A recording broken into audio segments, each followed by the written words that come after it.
But I want you to look at it this way. The world is what teaches us to focus on working hard, playing hard, and enjoying the fruits of our labors to an excess. And even Christians are falling into this, again, we would use the term materialistic mindset.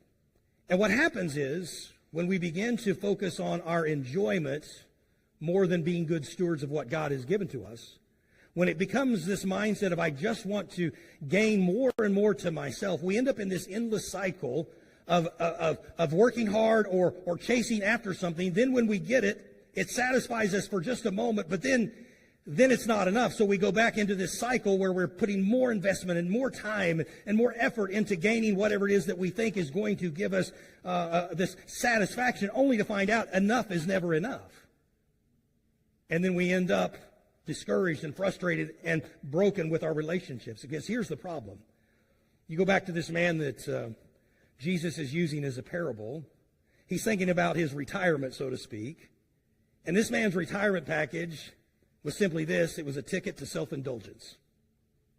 In other words, the way we might look at it today is, I'm going to work hard, I'm going to invest in my 401k, I'm going to invest in the stock market, I'm going to build this massive amount of wealth so that at the end of my working years, I'm just going to party hard and enjoy my life. You say, well, yeah, that's exactly what I was thinking about doing. What's wrong with that? Well, again, don't take it too far. You should enjoy those years.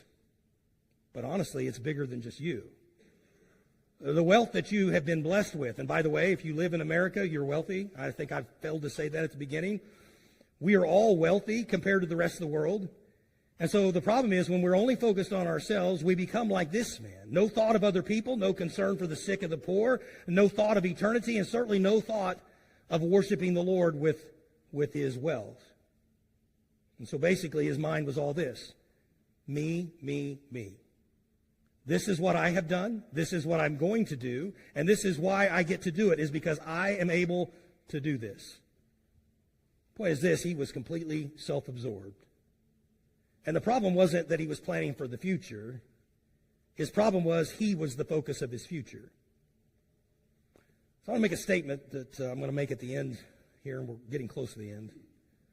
When it comes to our wealth as Christians, prosperity without I might say this, a spiritual purpose leads to spiritual poverty.